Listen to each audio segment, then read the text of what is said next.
This is the day we met. You were down by the surf. I could just make you out in the distance. Eternal Sunshine of the Spotless Mind is a unique, poignant film that received enthusiastic reviews and an Oscar for Best Screenplay. I remember being drawn to you even then. I thought, wow, how odd. I'm drawn to someone's back. The movie deservedly took third place in the list of the 10 best films in the first decade of the 21st century. You were in that orange sweatshirt that I would come to know so well, and even hate eventually. What is so special about it? What are artistic techniques that help us plunge ourselves into a shaky world created from the memories of the protagonist? At the time I thought, how cool. An orange sweatshirt. And what other brilliant films can be compared to Eternal Sunshine of the Spotless Mind? Hi there. Hi. This is the About Movies channel, and today we will try to understand this difficult and touching film. Are you ready? Then let's get started. How happy is the blameless vessel's lot, the world forgetting by the world forgot. Eternal sunshine of a spotless mind, each prayer accepted and each wish resigned. I want to be a great, big, huge elephant. These verses were read in the second half of Michel Gondry's film Eternal Sunshine of the Spotless Mind and helped to decipher that poetic title. It was quoted by Mary, the heroine of Kirsten Dunst in Joel's Flat, the hero of Jim Carrey. He slept while the Kuna companies erased the memory of his beloved Clementine on his order.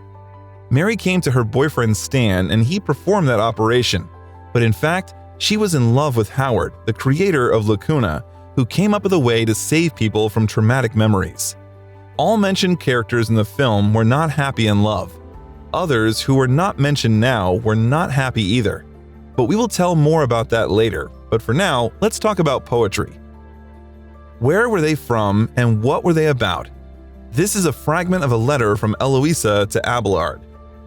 Eloisa and her beloved, a prominent philosopher who separated most cruelly. Poems written by Alexander Pope are based on real events. Eloisa wrote to her beloved about how painful the unachievable of love was and compared the happiness of forgetting about sorrows with the fate of the brides of Christ. That was nuns. After all, their isolation from the world allowed them to forget about painful passions. And then the unclouded, spotless mind would shine forever. Actually, Gondry made a movie according to the script about that hope for saving oblivion, which Charlie Kaufman co-wrote with him. What makes Eternal Sunshine stand out from other love films? How does it work? Let's go back to the very beginning. We saw Joel spontaneously skipping work on a deserted winter beach in the first 17 minutes. His decision was accompanied by an internal monologue of the hero. Pages ripped out. Don't remember doing that. It looks like melancholic is before us. He was not alone on the beach despite the off-season. The stranger turned out to be Kate Winslet's heroine, who hid her blue hair under an orange hood. And on the way back, persistently got acquainted with Joel. My name's Clementine, by the way. I'm Joel. Hi, Joel. A couple of winter beach lovers soon found themselves first at her house, then on a date despite some resistance on his part. And now Clementine was going to take a toothbrush and go to him. At that point, the story of the acquaintance of a shy guy with a bright girl turned into something else. Yes? Can I help you? What do you mean? What are you doing here? I'm not really sure what you're asking. Wait, who is he? And what is he doing there? He appeared to break the story. One movie ended and another began with that strange dialogue both for the hero and for the viewer with Elijah Wood, who had come from nowhere. There were opening credits. There was Everybody's Gotta Learn Sometimes, performed by prominent melancholy singer Becca. There was Returning Home, where no one was waiting. There was a pill. There was a blackout. There was Suspicious Personalities that tumbled into the character's flat with some kind of equipment. There was a fall into a dream and a subsequent visit to friends, to whom you could complain about not love. And she looks at me like she doesn't even know who I am. Excuse me? Now, the viewer, who was accustomed to the standard melodramatic plot, could decide that this was a movie about how two people met and after a while, they parted.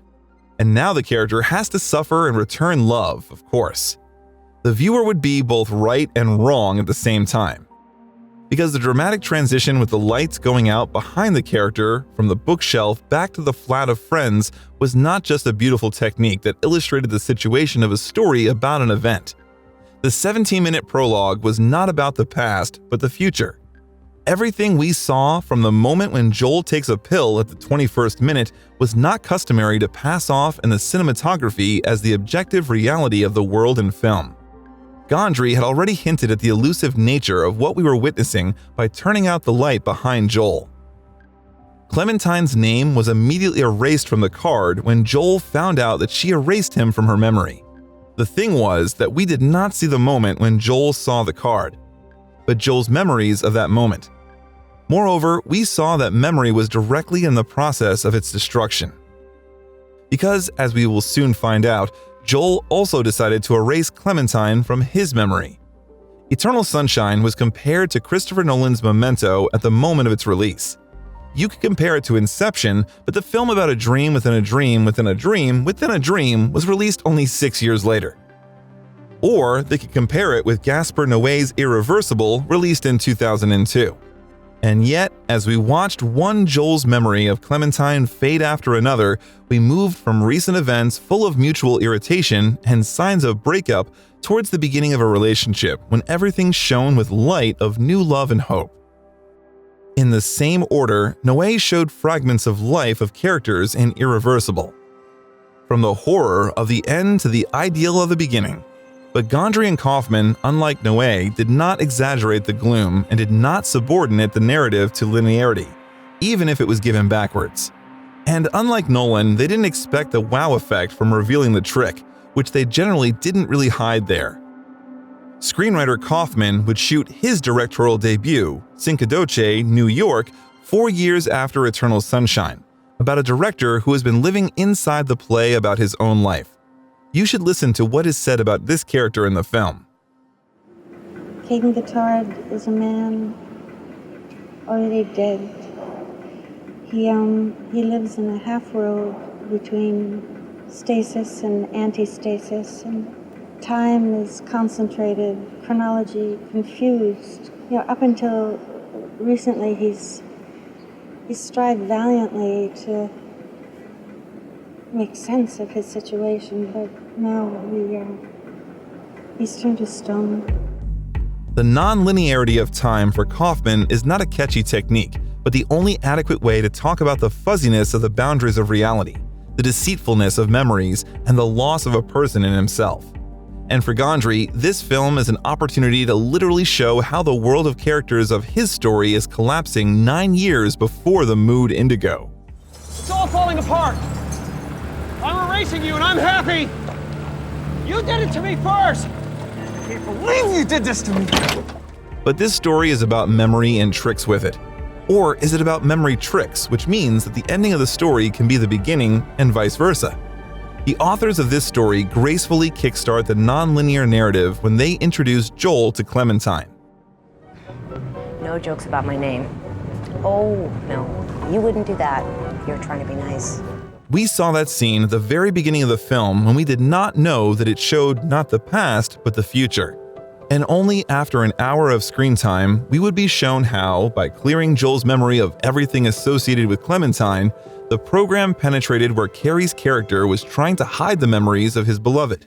Oh my darling, oh my darling, oh my darling Clementine. It was there, in childhood, that the song was kept, which it was impossible not to know, but about which Joel, from the first 17 minutes of the film, had no idea. We would see in the end the true acquaintance of the characters. Oh my darling, oh my darling, oh my darling Clementine. Huckleberry Hound, that sort of thing. Yeah, No, like that. no jokes, no jokes. One of my favorite things when I was a kid was my Huckleberry Hound doll. So it turned out that Joel destroyed one of the main memories of his childhood by getting rid of everything that was connected with unhappy love. And that raised the question whether it was possible to get rid of individual memories without harming one's personality. Oh my my God, that was terrible. Okay, That's like 3 seconds. All right. We'll do it one more time. One more, then I get to go. Well, what was even more valuable for Gondry than a non-linear structure were the dreamlike nature of what was happening, the confusing mechanisms of memory, and the destruction of memories of broken relationships. The director got the opportunity to use images that in a more realistic story would seem redundant and pretentious, like that or that one. Look where we are. Hey. Oh no. Clem, this isn't good. Gondry, together with the camerawoman Ellen Carras, created a series of scenes that were used through visual motifs and techniques. The disappearance of memories there was not instantaneous. Episodes of life disappeared gradually and went out of focus. Mother, it's you, Joel.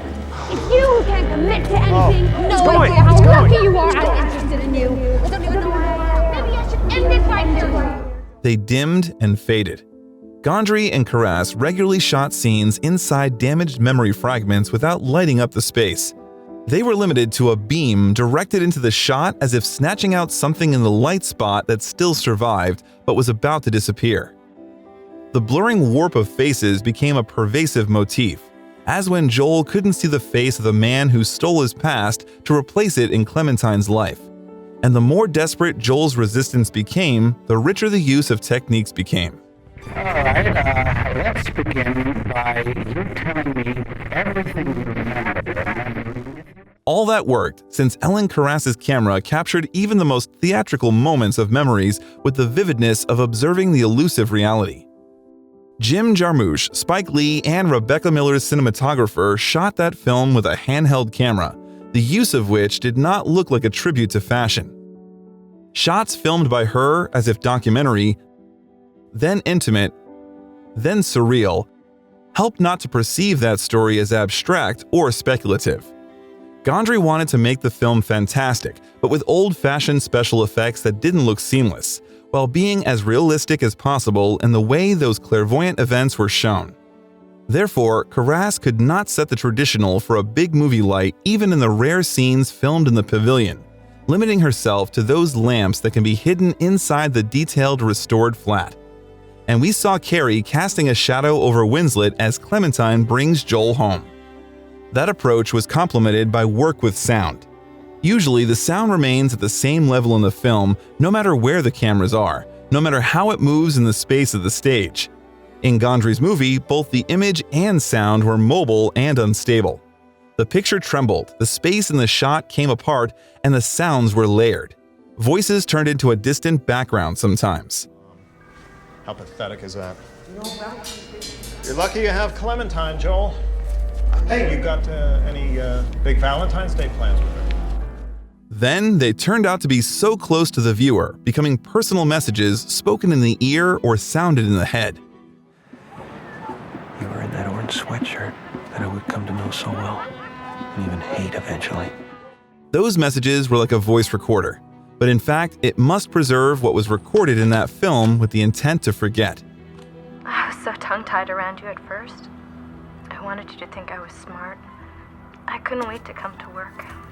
I had these fantasies of us being married and having kids and just... Gondry did not go the easy way and did not turn individual scenes into mini-clips, supporting painstaking work with sound with music. He and composer John Bryan worked much more subtly. It was like clarinets that sounded the waves of Clementine's attacks on Joel at the beginning of the movie. Someone's got that job. Agent Orange. I came up with that one. Or it was like one of Bryan's themes got intense at the moment, triggering a chain of memories of a loved one. The first thing we need you to do, Mr. Barish, is to go home and collect everything you own that has some association with Clementine. And it was again when Gondry decided that the scene on the frozen river lacked a line of light in the background, because he heard the motive composed by Bryan for that scene and the music suggested a visual solution. I heard a crack. It's not gonna crack or break, or it's so thick. all those things emphasized a sense of instability, at the same time imperfect and beautiful in its imperfection. Eternal Sunshine of a Mind Cleansed of Errors is not only unattainable, but also not the most desirable choice. In any case, it's in this film where the characters, having forgotten something, tend to repeat what they did before again and again. Eternal Sunshine of the Spotless Mind was one of the rare films in which Jim Carrey appeared not in his usual comedic role. Unfortunately, he was not nominated for that role for an Oscar, although he gave all 200%. Carrey has no luck with Oscars at all. At one time, the jury of the Film Academy ignored another of his excellent dramatic roles in the film The Truman Show. If you click on this icon, you will find out why it happened. Also, in this video, you will find out what makes this film a masterpiece and what serious issues it raises. Follow the link and watch. And that's all. About Movies was with you. Like this video and stay with us. There are still a lot of interesting things ahead.